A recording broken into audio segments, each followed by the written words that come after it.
Well, you've heard a lot in this election year about changing demographics in some states, rising numbers of minority voters who are scrambling the calculus for the candidates and the parties. Well, one of the places with the most dramatic change underway is Georgia. It hasn't voted Democratic in 24 years, but is giving Hillary Clinton reason to hope this year. I flew there this past weekend.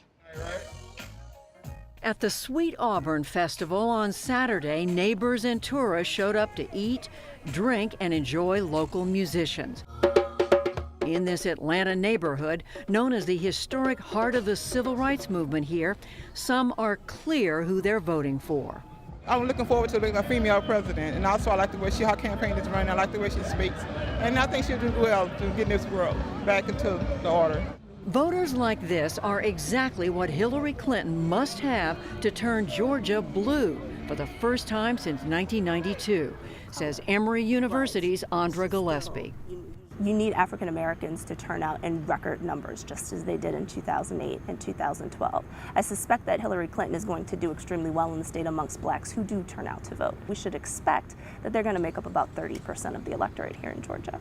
In fact, due to dramatic demographic changes, growing numbers of blacks and other minorities, Clinton is relying on voters like 33-year-old Sharice Price.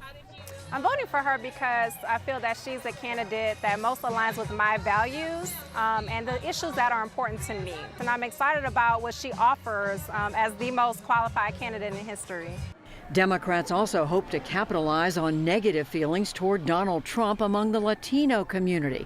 That has more than doubled since 2000. Latinos make up just under 10% of the population in Georgia, but they are now less than 3% of registered voters. Omar Rodriguez Esparza is a naturalized U.S. citizen from Mexico who says he cannot support Trump. It really did bother me when he started to offend my community, calling us, different things that were obscene and derogatory. And for me to stand behind a person that speaks that way about my community, I just can't do it. That's like turning my back against my own community. When you don't mobilize properly. But Georgia Republicans say they aren't ready to simply cede minority voters to the Democrats. I think what they're underestimating is the number of African Americans who are now saying, I am independent in my thinking about politics. Leo Smith is the Georgia GOP's Minority Engagement Director. The Georgia Republican Party decided in 2013 that we would embrace a strategy to micro-target demographics that we have not been successful with. And so we developed a strategy to make sure that we connected with blacks, that we connected with Latin Americans, Latino Americans, that we connected with Asian Americans. In 2008, 98% of blacks who voted went Obama.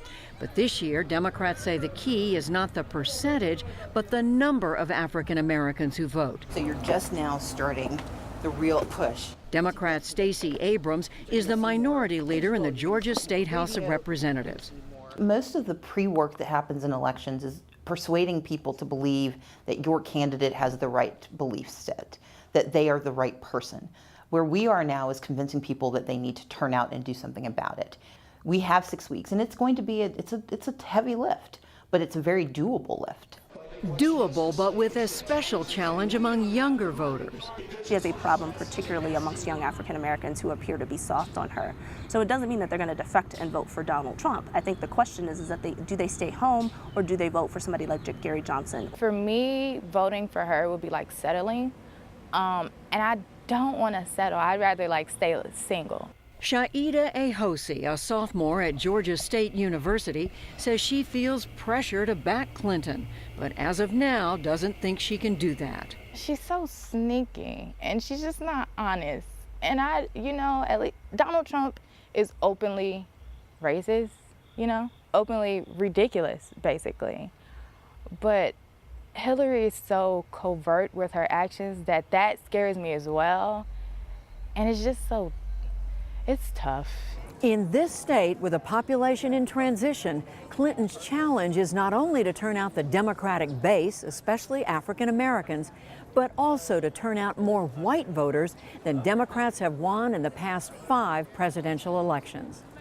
Thanks to the controversial candidacy of Donald Trump, the key could be white women like Jessica Mayer, Oh, $2 for a pound. who voted for Mitt Romney last time, but says Trump is out of the question. She's considering Clinton. I don't know if I want to vote for her or not. I like her. I don't dislike her. But I like Gary Johnson a lot too. I don't want to vote for her just because she's a woman, even though I feel like I'm leaning that way, because it'd be nice to have a woman in the White House.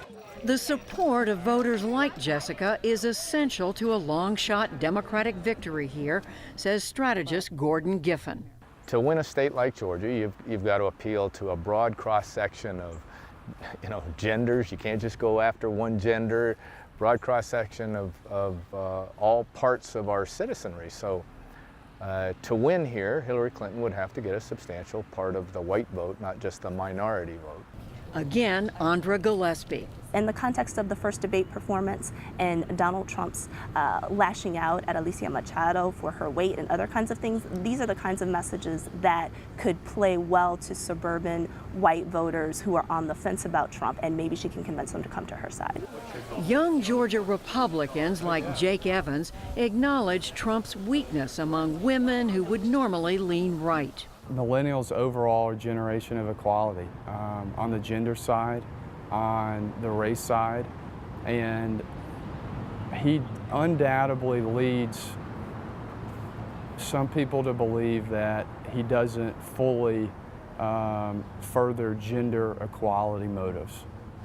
Even so, Evans himself backs Trump, albeit without enthusiasm.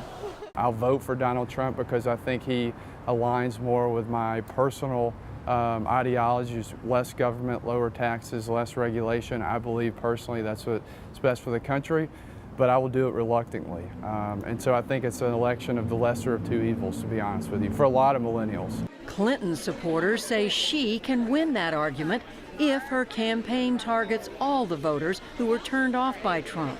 If 30% of the white vote in Georgia votes for Hillary Clinton, she'll carry the state of Georgia. We also found that even among Clinton backers here, there is concern that the deep divisions in the country will undermine her if she's elected. I think that she is going to have as difficult a time as President Obama had as far as congressional support. I hope that they do not meet secretly the night that she is elected and decide that they are going to vote no for everything that she may present to Congress. And that is a snapshot right now of Georgia, where new voter registration ends next Tuesday, October 11th.